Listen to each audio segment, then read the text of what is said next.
todos e todas. Me chamo Valquíria Velasco de Oxum, sou doutoranda no Programa de História Comparada da UFRJ. E a convite do Ogan Jassanã, estou aqui estreando um novo programa deste canal, Grupo Braulio Goffman, que é o Refletindo. A ideia desse programa é trazer para vocês um pouquinho das pesquisas acadêmicas, dos livros, das produções de pesquisadoras e pesquisadores que estejam trabalhando com temática de espiritualidade, religiões afro-brasileiras, magia e tudo que envolve essa temática.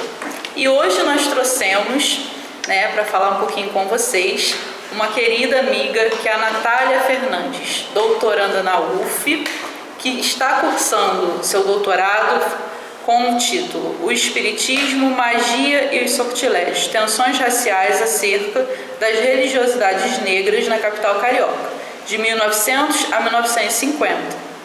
Natália, você pode falar um pouquinho para a gente sobre a sua pesquisa? Primeiramente, olá a todos e todes. Primeiramente, gostaria de agradecer a oportunidade de estar aqui conversando com essa grandíssima pesquisadora, historiadora fenomenal, a Valquíria Velasco. Mais ou menos. Não, com certeza. Uma das referências, inclusive, que a gente tem dentro da academia sobre essa temática, de religiosidades negras, religiões de matriz africana, afro-brasileira, com uma pesquisa interessantíssima voltada para a questão da perseguição policial a essas religiões, essas religiosidades no período da República. Então é sempre uma oportunidade muito bacana e importante de a gente estar tendo essa conversa, de a gente estar conseguindo debater, refletir, como o próprio nome do programa diz, a respeito de todo esse contexto, de um contexto que não está só datado, porque ele não está só lá no passado, mas que se estende também nos dias de hoje. E agradecer o convite da querida amiga e do grupo de estudos. Acho também que é um importante espaço para a gente poder disseminar esse tipo de conhecimento, esse tipo de saberes. E a minha pesquisa atual, como a própria Valquíria já trouxe, ela tem como título Espiritismo, a Magia e seus Sortilégios, o primeiro momento do título, digamos assim, que é uma referência à legislação que estava em vigor aqui no Brasil, no período da Primeira República. Na verdade, essa legislação era o Código Criminal de 1890, que em um dos seus artigos ele estabelecia como crime o espiritismo, a magia e seus sortilégios. E diante desse artigo, as religiões, os adeptos, membros e praticantes das religiões de matriz afro-brasileira, eles eram perseguidos e muitas vezes eles tinham os seus terreiros, suas casas de culto invadidas e eram inclusive presos, porque essa legislação estabelecia que a sua fé, a prática da sua fé, ela era crime. Então, esse primeiro momento do título da minha pesquisa é uma referência a essa legislação, a esse artigo dentro do Código Criminal de 1890, que estabelecia isso, o espiritismo, a magia e os seus sortilégios enquanto crime. E o segundo momento é tensões raciais na capital carioca, 1900 e 1950, porque um dos meus objetivos com esse trabalho é pensar na questão racial, o quanto a questão racial ela perpassa essa questão religiosa. Então, é um pouco da minha intenção, da minha vontade. A gente sabe que, a gente pesquisador sabe que às vezes o que a gente idealiza e o que a gente consegue efetivamente, numa pesquisa, concretizar, às vezes existe um abismo. Mas acredito que depois do estresse que é o mestrado, a gente começa a entender que isso faz parte do nosso trabalho mesmo, Quando a gente se propõe a pesquisar, se propõe a estudar, a gente pode deixar essas lacunas porque elas vão acontecer e elas têm que acontecer, e é justamente nessas lacunas que outros colegas, outros pesquisadores podem contribuir, podem pensar, ir além daquilo que a gente naquele momento conseguiu construir. E Natália, o que você pensa sobre pesquisar esse tema hoje na academia? Estar na academia falando e fazendo essa pesquisa? Eu percebo dois momentos diferentes, né? O meu mestrado, ele foi cursado, eu ingressei no mestrado em 2013, defendi a minha dissertação em 2015. Então, a gente tinha ainda uma academia que ela era bem resistente a essas temáticas, né? De uma forma geral, os professores, né? Eles não encaravam muito bem, não eram muito receptivos com a proposta de se discutir religiões de matriz africana dentro da academia. Não que eles encarem exatamente como um tema irrelevante, não é essa não é essa a justificativa, né? A justificativa é de que é um tema difícil de ser abordado, difícil de ser pesquisado.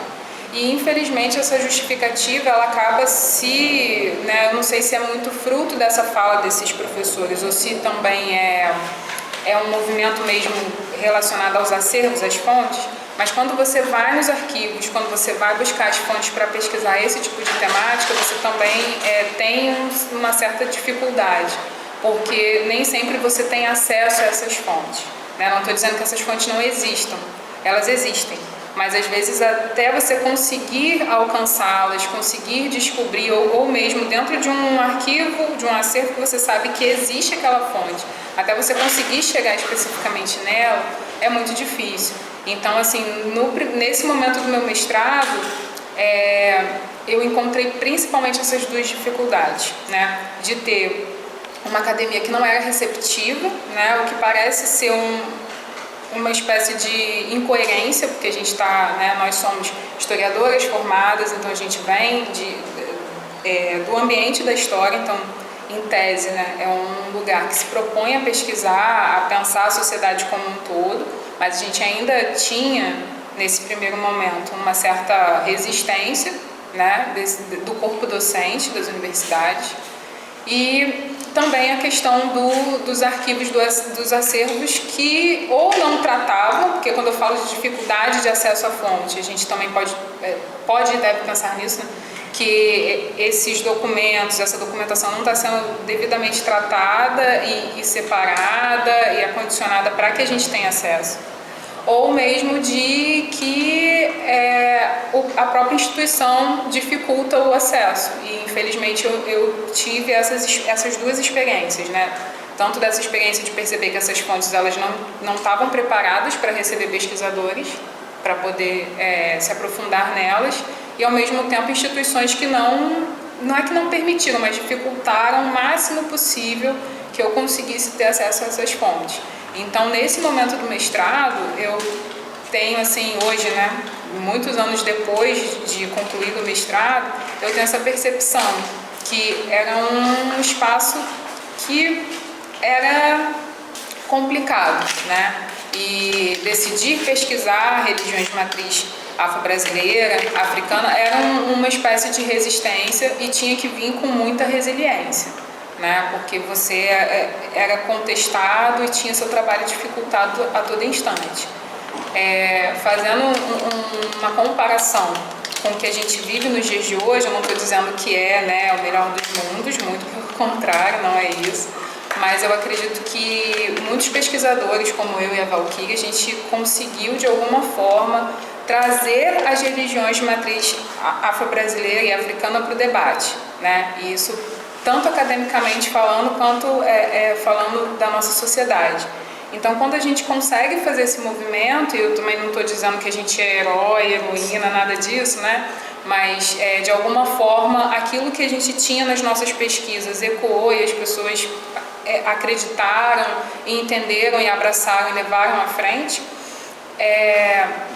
Eu percebo que nesse momento, pelo menos, né, 2022, talvez aí desde 2020 a gente tenha uma virada onde esse tema é um pouco mais aceito dentro da academia, né? E a gente vê, e quando eu falo de aceitação, eu também estou falando às vezes de ter professores disponíveis para abraçar essas pesquisas, né? E professores assim, não só orientadores, mas às vezes dentro de uma disciplina que a gente cursa numa pós-graduação, às vezes falta um pouco esse olhar. O professor ele não nos propõe ou leituras ou caminhos, né, ou inquietações e questionamentos que sejam pertinentes às nossas pesquisas. Então, acho que nesse momento do doutorado eu percebo também essa vontade dos professores das universidades de se adequarem a esse mundo que está se construindo, né? Então, a gente tem aí a pauta do racismo estrutural, do racismo religioso, uma pauta que talvez seja muito mais também da sociedade para a academia, e a academia tendo que se adequar a essas demandas. Então eu vejo nesse momento do doutorado um cenário um pouco melhor, não tô, né, como eu disse, não estou dizendo que mudou completamente, mas eu vejo um cenário bem mais receptivo, né? Ainda não é o que a gente quer, ainda não é o que a gente busca professores que nos estimulem, né? Não é só professores que nos aceitem, né? Porque aí dá aquela sensação de que não teve nenhum tipo de ação do professor em relação àquela temática, mas professores que nos estimulem a pesquisar. E, para além disso, a gente tem também em 2022 a questão do acervo nosso sagrado, né, que é o acervo composto de objetos que foram apreendidos pela Polícia Civil naquele momento da repressão, da perseguição do início da República.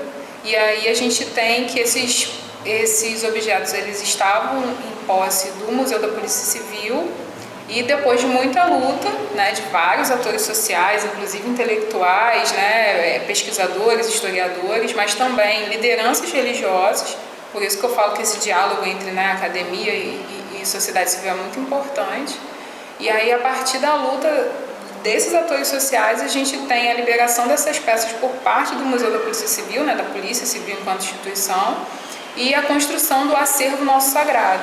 Então, para mim, nesse momento, e assim, né, quando eu falo para mim, é uma opinião muito pessoal e com todos os equívocos que essa opinião pode trazer, né, atualmente, futuramente. Mas, para mim, é um momento muito especial para nós, pesquisadores das religiões de matriz afro-brasileira, porque a gente agora tem um campo de pesquisa e a gente tem aonde pesquisar.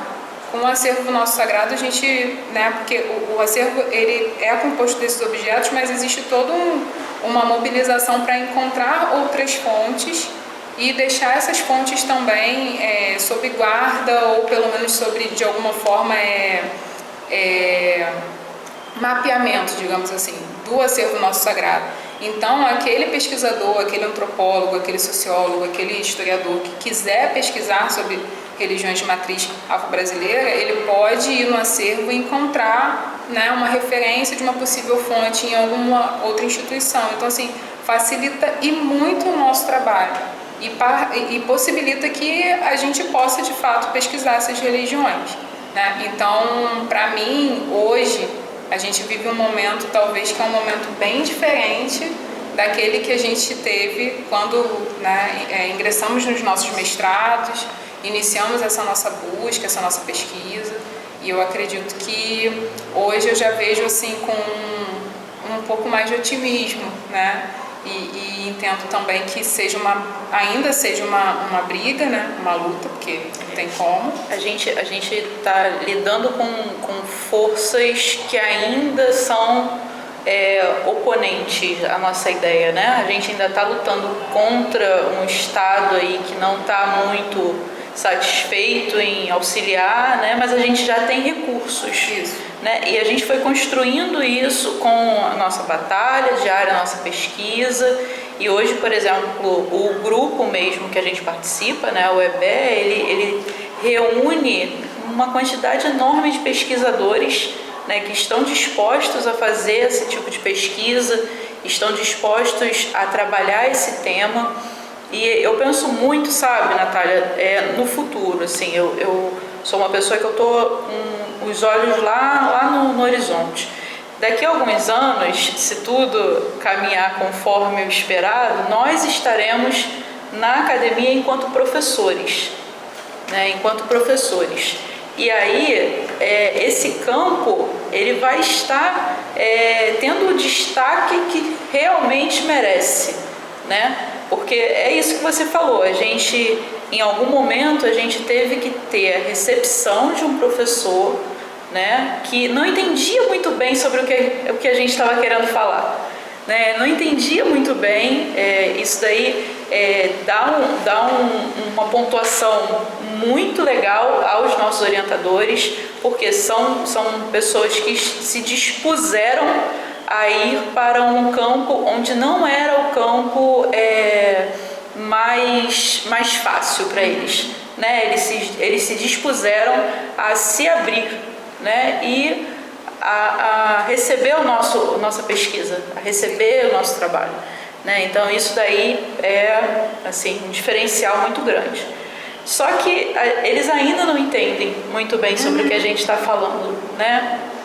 E lá no futuro, quando nós estivermos nesse espaço onde hoje eles estão, a gente já vai estar entendendo, a gente já vai ter recurso, a gente já vai ter espaço para poder receber essas pessoas, ou religiosos, ou pessoas que têm um histórico, que são formadas, que têm a vontade de se formar e se especializar nesses conhecimentos, a gente vai estar preparado para receber essas pessoas. Com certeza. Né? Eu acho que, na verdade, a gente está construindo um campo de saber.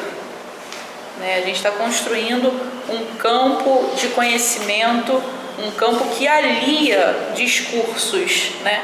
Alia o discurso acadêmico à experiência religiosa, alia o discurso do combate ao racismo religioso, ao saber acadêmico, né? Ao saber acadêmico. Eu acho que isso faz muita diferença em toda esse campo, né? Que a gente, de fato, a gente encara, né? Enquanto pesquisador, enquanto religioso, enquanto mulheres na academia, né? Isso é um diferencial muito grande. E assim, eu fico pensando muito nessas relações, sabe? Por exemplo, você comentou sobre o museu, né? O acervo nosso sagrado. Eu fico encantada pelo trabalho que vocês conseguiram fazer, que você está desde o início nessa luta, né? Pelo acervo, junto com as lideranças religiosas. Isso é um fato inédito na República, isso é um fato inédito no Brasil, na história do Brasil, onde as lideranças estiveram à frente das decisões que uma instituição federal, né, como o Museu da República, para organizar esse acervo. Né? Eu acho isso fantástico. O acervo está passando por uma pesquisa muito grande, tá? E a gente está ainda construindo, né? Porque a história é isso, é uma ciência em eterna construção. A pessoa que disser que conhece a verdade sobre a história, ela está mentindo, porque a história ela não é pautada em verdades, né? A gente tem inúmeros debates e inúmeras construções que podem mudar constantemente. E aí eu realmente acho que essa contribuição da sua pesquisa para esse campo, ela é espetacular, assim. E aí, assim, tratando sobre isso, eu queria saber mais de você, como que você chegou a essa pesquisa? Como que você decidiu começar a trabalhar com isso? Na verdade, assim, a minha pesquisa de doutorado atualmente, ela acaba sendo fruto de uma frustração. Porque quando eu cursei o mestrado, eu não dei conta de fazer tudo que eu me propunha, né, a fazer na dissertação. Não deu tempo, não tive fôlego, né, não teve recurso. São aquelas nossas lutas, exatamente, né? Eu trabalhava e fazia o mestrado, então isso não me dava possibilidade de ter dedicação exclusiva. Então, porque na verdade essa vontade de olhar para os periódicos, né, porque nesse momento do doutorado é essa fonte que eu quero utilizar, que eu desejo utilizar, que eu me planejo para utilizar, ela já existia lá no mestrado. Então, era a intenção olhar os processos criminais, porque eu estava trabalhando com perseguição policial, né, com repressão policial, então olhar os processos criminais, que são documentos que para nós historiadores, né, quando a gente está lidando com polícia, com criminalidade, com, né, qualquer coisa relacionada a esse mundo, são essenciais. Mas, como são processos criminais, são também fontes que falam, que dão muito o discurso do Estado, né? Da instituição policial em relação àquele sujeito, aquela pessoa, aquela situação. Então, a minha intenção lá no mestrado era dialogar, era fazer conversar tanto as informações que eu encontrava nos processos criminais, né, tendo essa consciência de que era um documento oficial da polícia, então era uma versão da polícia sobre aquela situação, daquele fato, né, ou não, né, porque podia não ser um fato em si, um fato inventado, mas era dialogar com aquilo que aparecia nos periódicos, né? Não que os periódicos, ou seja, os jornais, as notícias dos jornais, trouxessem, né, como a Valquíria falou, a verdade, que não é essa a intenção do historiador, do pesquisador, mas era um outro discurso. E que, apesar de que, ou né, mesmo que os periódicos eles têm um discurso que seja muito similar ao discurso que está ali dentro dos processos criminais, né, porque vai criminalizar as religiões de matriz afro-brasileira, vai demonizá-las, né, vai de alguma forma deixar muito marcada a relação entre uma liderança religiosa de uma casa que está cometendo um crime com o fato de ser negro, né? Apesar do periódico estar de alguma forma sempre confirmando algumas coisas que a gente encontra nos processos criminais, a minha intenção era conversar, porque às vezes não é bem assim, às vezes aparecem coisas, né, nesses jornais que mostram um outro lado, um outro discurso, um outro olhar, uma apresentação um pouco diferente dessas religiões, religiosidades. Então eu queria que essas duas fontes conversassem. Mas no mestrado eu não tive fôlego para isso, como eu falei. Então nesse momento onde eu estava ali pensando o doutorado, eu resolvi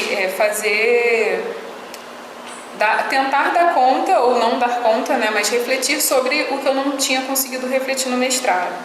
Mas, e eu acho que é interessante trazer um pouco isso, o objeto, né, o meu objeto de pesquisa, que são as religiões de matriz afro-brasileira, elas surgiram, ou ela surgiu, ou ele, né, como objeto de pesquisa para mim, diante de uma inquietação minha, na época, né, na graduação da faculdade, olhando para o meu próprio passado, porque eu, cursando uma disciplina que falava um pouco sobre cultura popular, eu comecei a lembrar da relação que eu tinha com as religiões de matriz africana na minha infância, né? E eu lembrei que eu morava numa cidade do interior do estado do Rio de Janeiro, e na minha rua tinha uma mãe de santo, onde ela tinha um terreiro, né? Mas isso não era falado. Então, assim, né, a gente sabia que era um terreiro, mas a gente não sabia que era um terreiro, porque ninguém falava isso pra gente, né? Enquanto criança não tinha um adulto que falasse, olha, isso é um terreiro, né?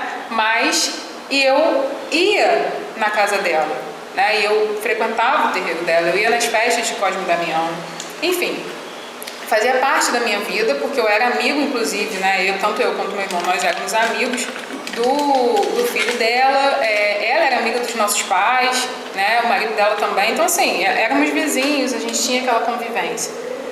Mas não era dito, e era corriqueiro, mas não era, sabe? O fato de ser um terreiro não era explícito. Isso, né? Não era uma informação explícita, não era uma informação naturalizada. Sim. Né? Mas a gente entendia também os elementos que compunham aquele espaço.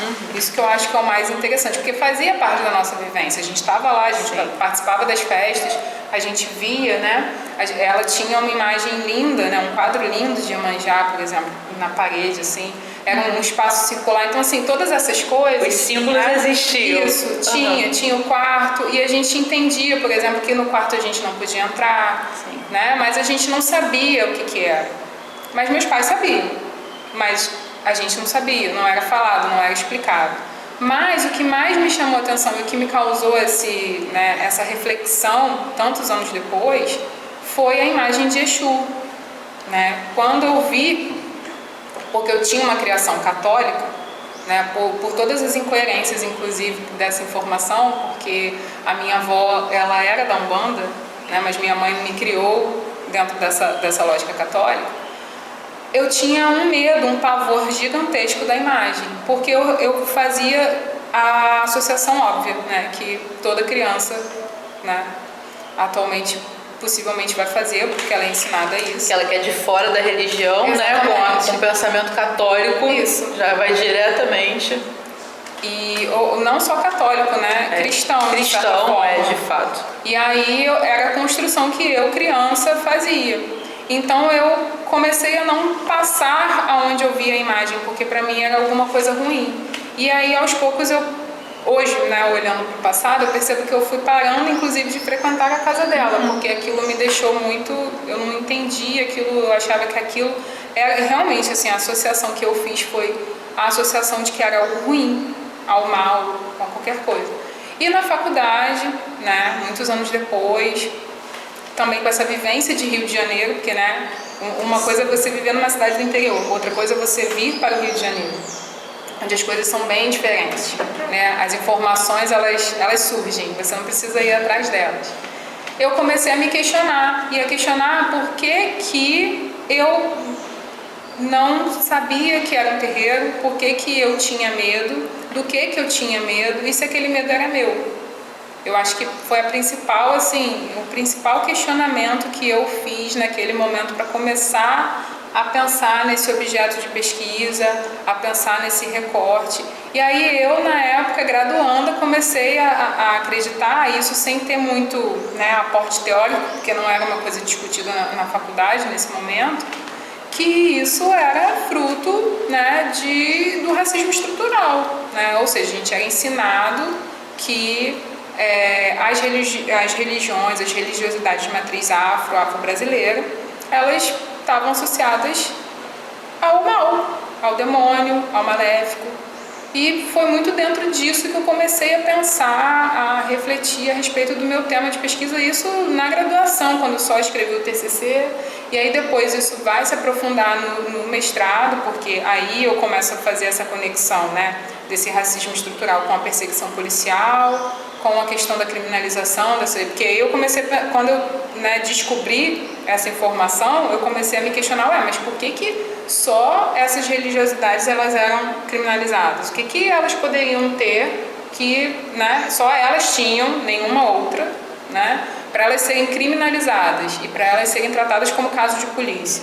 E aí, mas tudo talvez sempre muito dentro dessa reflexão, né, sobre o racismo estrutural, que na época a gente não chamava de racismo estrutural.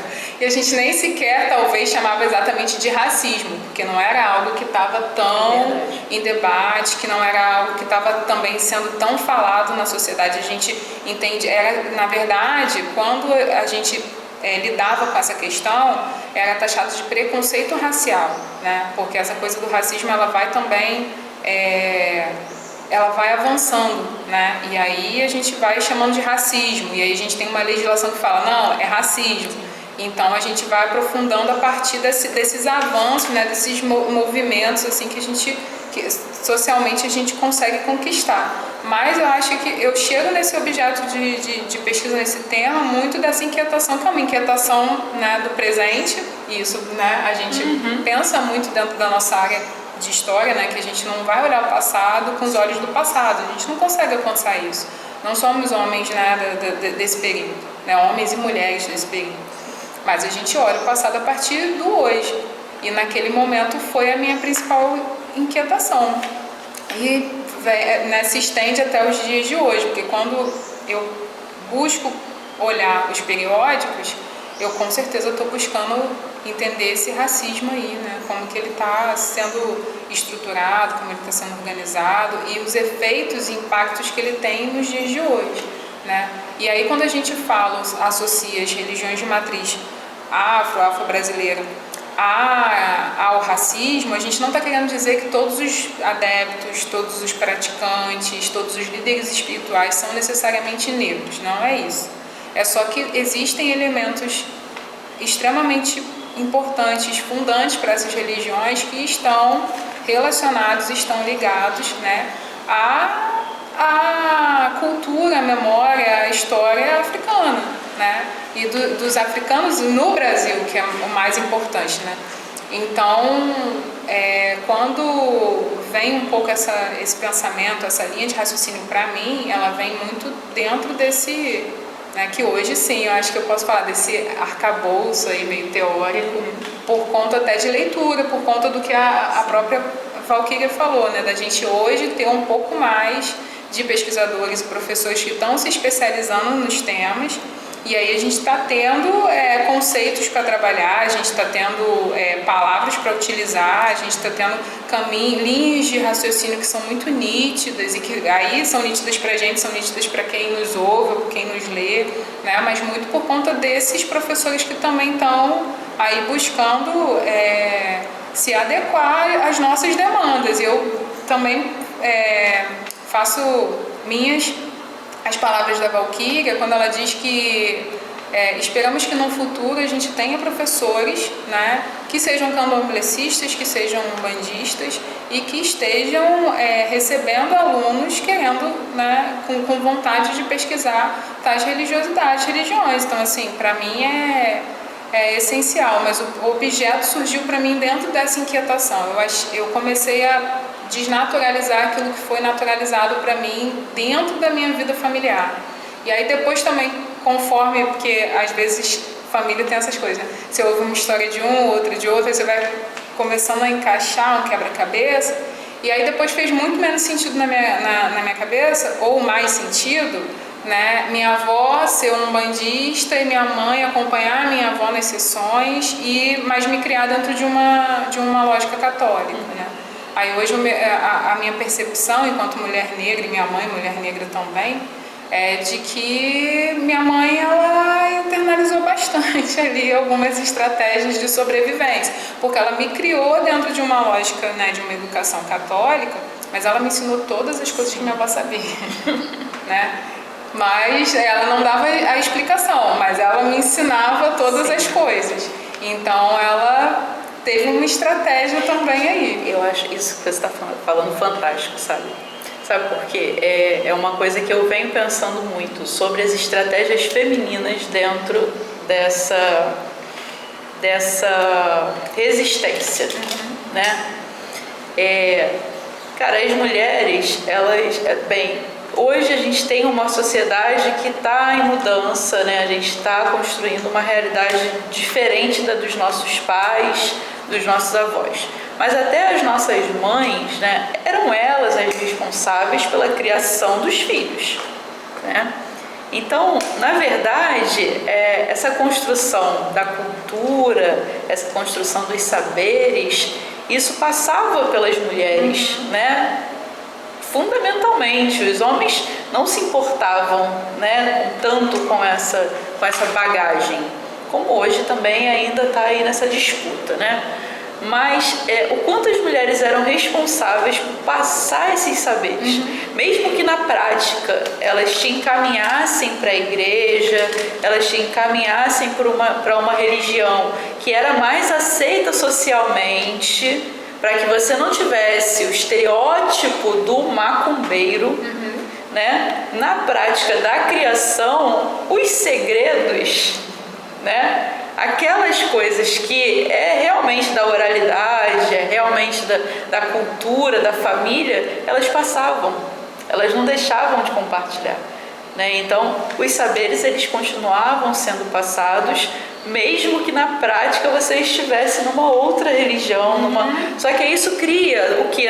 Justamente isso na cabeça da criança, do adolescente, é uma dicotomia. Você fica entre mundos, você não sabe muito bem em qual lugar você se posiciona, né? Eu sou católico, eu sou cristão, mas eu faço a simpatia. Exatamente. Eu faço a simpatia, né? Eu faço o adoçamento. Em que lugar que eu tô? Em que mundo que eu pertenço, né? Então, eu acho que isso também é parte da mudança, né, que a gente está promovendo, né? Porque nós dois somos historiadoras, né? trabalhamos com os fatos históricos, mas esses pensamentos, né, essa ideia, essa criação dessa academia nova, a gente pode chamar assim, ele não está só na história. Ele está na filosofia, ele está na sociologia, ele está na antropologia. São vários campos de saberes, né, dentro da academia que estão, de certa forma, dialogando e construindo esse pensamento menos europeu. Né? A gente ainda talvez não possa chamar de essencialmente americano, né? Essencialmente latino, mas a gente está partindo para isso. A gente, esse ano fazem 100 anos, né, da semana, né, de 1922, né? E aí é uma discussão que a gente vai ter que ter, né, sobre o modernismo brasileiro, né? Isso aí a gente vai falar pra caramba em sala de aula, vai voltar toda hora. Esse ano é o ano de falar sobre isso. Mas até que ponto isso era de fato uma construção, né, de uma cultura brasileira? Quais eram as culturas que estavam sendo deixadas de fora, né? E isso perpassa pela nossa pesquisa. Sim. Né? Inclusive o nosso período passa por isso, dialoga com isso, né? E aí a gente, quem sabe hoje, de fato, a gente não está fazendo uma construção de uma academia e de uma cultura brasileira, né? Que inclui um pouco mais, porque a gente com certeza não consegue incluir tudo. Nossa cultura é diversa demais para a gente pretender dizer que está incluindo a todos, né? Mas a gente pelo menos não segrega tanto, né? A gente não segrega tanto. E aí, bem, eu acho que sobre isso que a gente pretende, né, trazer e falar com o pessoal. Eu acredito assim que a gente tem muito ainda para caminhar. A gente tem muito ainda para levantar as nossas pesquisas, por mais, a gente está sempre falando isso, né? Por mais que a gente escave, tem mais coisa para escavar, tem mais fonte para ler, tem mais livro para entender, tem mais processo criminal para encontrar, né? A gente não cansa. Esses personagens por si só, cada um deles dá uma tese. Cada um deles dá uma tese, né? Então é muita coisa que a gente ainda tem para fazer, e a gente precisa de pessoas dispostas a fazerem isso, né? Pessoas que tenham esse interesse, que tenham essa vontade, que tenham essa curiosidade. Eu sempre falo sobre isso com alunos e com pessoas que me procuram. Ficou para trás essa história de que o historiador ele não pode ter um sentimento pelo objeto de pesquisa. Isso não existe. O historiador ele precisa ter um sentimento, sim, que leve ele a produzir essa pesquisa. Porque se ele não criar um laço com essa pesquisa, afinal de contas, o que vai fazer ele chegar até o final de 4 anos de pesquisa? Que não é fácil. Então, a gente tem que pelo menos gostar do que faz, né? Pelo menos gostar do que faz. E aí, assim, Natália, eu quero te agradecer muito por estar aqui. Eu queria que você falasse algumas palavras para pessoas que têm interesse em pesquisar, que têm interesse em ir para a academia, em começar, que estão assistindo a gente, mas que querem fazer uma faculdade de história ou de antropologia, nas ciências humanas ou nas exatas, por que não, né? Fazer um diálogo, né? Tem várias formas da gente tratar sobre essa cultura, sobre esse campo de saber, né? Que é o campo de saber afro-brasileiro, o que se ensina dentro do terreiro, o que está nesse mundo que a academia ignorou por tantos anos, né? Se você puder falar um pouquinho para a gente.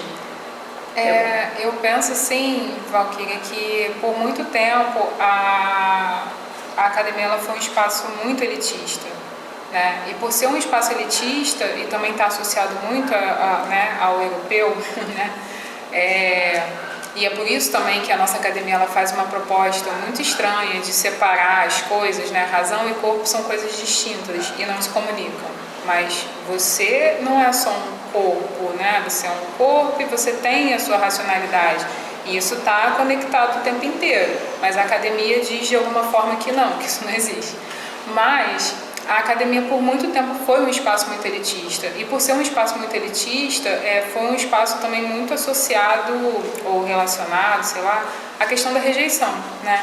Então, tanto naquilo que se estuda, não, isso não é digno de ser estudado, isso não é um objeto de pesquisa, né? Isso você não pode estudar isso, porque isso não é um objeto de pesquisa. Quanto no sentido das pessoas que ingressam na universidade, né? E acredito que por mais que a gente viva um momento específico dentro da história brasileira, que seja um momento onde a gente veja alguns direitos ou então alguns avanços ou paralisados ou retrocedendo, a gente tem hoje, né, uma situação onde a academia ela tem buscado ou tem sido obrigada, talvez o termo seja mais adequado, a buscar esse diálogo com a sociedade civil e a abrir as suas portas. Tanto no sentido de quem a academia recebe para ser, né, fazer parte do corpo de estudantes e também, de repente, do corpo docente, quanto dos objetos de pesquisa, né? Então, a academia está sendo forçada a se ampliar, ela está sendo forçada a compreender que os saberes não europeus são saberes, que os conhecimentos não europeus são conhecimentos, né? E que a gente traz isso, né? E que a gente traz isso às vezes de uma forma muito orgânica, no sentido mesmo de assim, no fazer, no viver, nas nossas vivências. Então acredito que isso que as religiões de matriz afro-brasileira, elas trazem pra gente, né? Dentro de um terreiro, dentro de uma casa, de uma tenda espírita, existem saberes que são passados de geração para geração, tradições, conhecimentos, e que podem e devem ser pesquisados e aprofundados dentro da academia. É preciso fazer esse diálogo, e não porque a academia vai referendar e dizer, não, isso realmente é conhecimento, mas para a gente poder ter esse intercâmbio de ideias e para a gente poder trocar, né? Eu sempre penso muito, e eu acho que o exemplo que eu falei um pouco da minha mãe, assim, né, que a Valquíria usou o termo que minha mãe usava, simpatia, era simpatias, várias simpatias, né, coitada, tudo muito inocente, não era inocente, minha mãe manjava de muitas coisas, mas dessa circularidade, e as religiões de matriz afro-brasileira, elas trazem essa circularidade, e essa circularidade ela tem que ser circularidade de saberes, precisa ser, né? É na troca que a gente se encontra, é na troca que a gente não se aparta, que a gente se aproxima, né? E não numa classificação também, né? Tem saber mais importante e saber menos importante, não. E como a Valquíria também destacou, isso é muito importante, porque somos duas historiadoras, aí dá a ideia, e a gente falou, né, aqui o tempo todo sobre cultura, ou então o termo cultura, ou memória, ou história, mas não está fixado, engessado no campo da história, da historiografia, né? A gente está falando de matemática, a gente está falando de filosofia, a gente está falando de ciências, a gente está falando, né, de conhecimentos relacionados, inclusive também, por exemplo, à vida prática, questão da metalurgia. A metalurgia não surge com o branco europeu quando ele chega aqui, né? A metalurgia ela é trazida pelos negros africanos escravizados. São eles que trazem os saberes, como lidar com, né, os metais, como lidar com a natureza, com aquilo que a natureza nos dá. E as religiões de matriz afro-brasileira, eu bato muito nessa tecla da matriz, é porque é isso que elas nos trazem, né? E elas nos trazem essa completude, elas nos trazem essa circularidade, essa complementação. Num terreiro, numa casa, numa tenda, nenhum filho é rejeitado, ele é abraçado. Nenhum filho é julgado, ele é abraçado, né? Não estou também querendo dizer que as religiões de matriz são melhores, não, mas existe dentro de sua, né, de toda a sua concepção, de toda a sua cosmologia, uma ideia de abraço, uma ideia de compreensão de que somos seres humanos e somos falhos, que temos, né, os nossos defeitos e que às vezes nem são colocados dentro dessas religiões como os defeitos, né, mas como características, e que elas podem e vão ser utilizadas em dado momento. Então é uma percepção de mundo que nos permite ser quem nós somos, né, e fazer reverberar, digamos assim, ecoar, ir para frente toda essa nossa essência, tudo isso, toda essa bagagem que a gente traz, né? Então, eu acredito que é extremamente importante que filhos e filhas de santo, líderes religiosos, eles estejam nas academias, até para a gente pressionar que esses nossos saberes eles sejam pesquisados, estudados e difundidos, né? A importância da academia é também não só para nos dar ferramentas, para a gente poder pensar as religiões e tudo mais, mas também para dar visibilidade, também para fazer com que a gente alcance espaços e lugares onde a gente é ouvido, porque senão as pessoas vão sempre de alguma forma nos silenciar, dizer que não é tão importante. Ah não, esse assunto de novo, mas pô, a gente já falou disso, né? Mas tem outros assuntos que a gente fala sempre, isso não é um problema, isso não é uma questão, isso não é cansativo. Então, quando a gente consegue alcançar esses espaços, a gente consegue ter esses lugares que são lugares onde a gente é ouvido, onde a gente é visto, onde as pessoas, opa, eu preciso prestar atenção nisso. E aí a gente também vai, da mesma forma que a gente está obrigando a academia nesse momento a pensar as religiões de matriz afro e afro-brasileira, a gente também vai começando a pressionar outras instâncias, né? Então a gente começa a querer a pressionar para que existam políticas públicas que salvaguardem os terreiros e as casas e tendas espíritas, em todos os sentidos, não só da segurança física, porque atualmente a gente tem essa questão do racismo religioso, da intolerância religiosa, então tem muitos centros que estão sendo depredados, invadidos. E aí a gente trouxe a todo instante a questão da perseguição policial, da repressão policial, e é muito similar, a imagem é a mesma. Quando a polícia entrava num terreiro, ela não deixava tudo bonitinho, ela quebrava tudo, ela pegava tudo que tinha. Então, atualmente, no século XXI, a gente tem pessoas que não respeitam essa fé e depredam. E está tudo bem, porque não existe uma legislação que nos salvaguarde desse tipo de violência, né? E não só essa violência, a violência psicológica, como a Valquíria também falou, para não ser taxado de macumbeiro. Qual o problema de ser taxado de macumbeiro? A gente tem, infelizmente, uma realidade tão complicada em relação às religiões de matriz afro e afro-brasileira que crianças, jovens, que já são criados dentro dessas religiões, de não poderem ir na escola vestidos de branco, de a escola oferecer na merenda, que é uma coisa que ultimamente eu tenho pensado como extremamente absurda, carne vermelha. E de repente na sexta-feira aquela criança não come carne. E ela vai comer o quê? Porque ela só se alimenta na escola.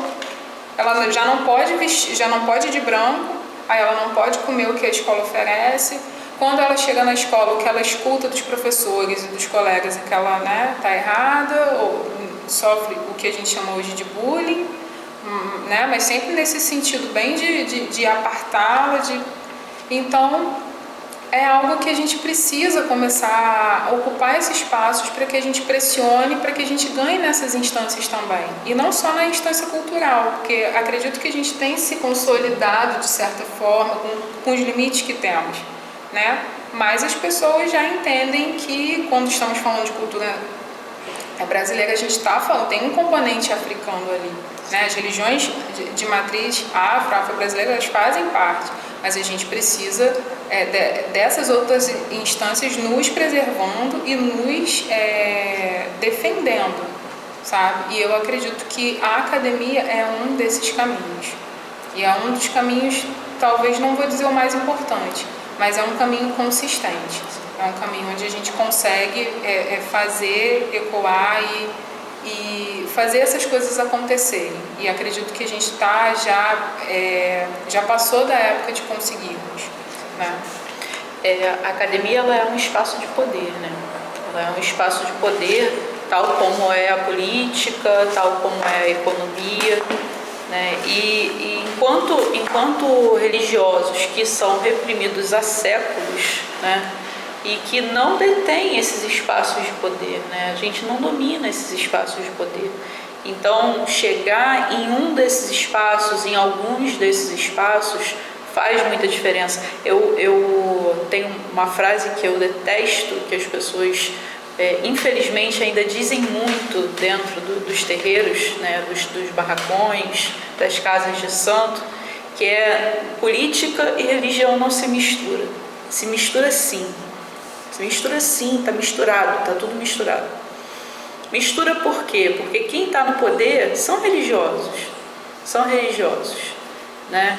E só quem é de santo é que ainda tem esse pensamento, né? E aí não vai trabalhar para poder construir a sua participação política, né? A sua participação não só na formação, né, do pensamento, mas também na formação da estrutura da sociedade, né? E isso tudo está misturado sim. Estudar religião, eu ouvi, sabe, Natália, quando eu comecei a estudar religião lá na graduação eu estudei cristianismo, mas eu já estudei repressão, né? E aí eu estudei repressão aos pagãos no início da Idade Média. Eu já estava com a cabeça no que eu queria fazer depois. Não dá para desconectar as coisas. Mas eu ouvi de um colega, né, de turma, que era um absurdo eu querer estudar religião. Por que você vai estudar religião? Não, vai estudar política, vai estudar outra coisa. Eu falei, cara, eu quero estudar religião porque a religião está em tudo. Tudo no mundo. A religião está em tudo, né? E os grandes feitos da humanidade, né, para o bem e para o mal, estão passando pela religião.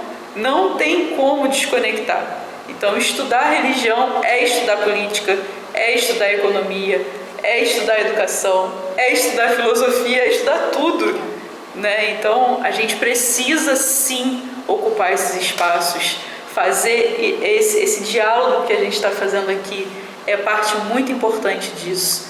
Então, acho que a gente pode continuar com esse movimento, né? E crescer cada vez mais através desse movimento. Agradecer enormemente a sua participação aqui hoje. Foi muito bom poder estar aqui, trocar com você, apresentar a sua pesquisa, apresentar esse diálogo que a gente está produzindo, né? E quero agradecer a vocês também que estiveram com a gente até o final, que assistiram a nossa conversa de hoje. Agradecer a quem ainda vai chegar e teremos novas conversas, vamos trazer novos pesquisadores, novas cabeças pensantes que estão aí empenhados em fazer esse trabalho acontecer. E agradecer ao canal, né, pelo espaço, pela oportunidade. Muito obrigada a vocês.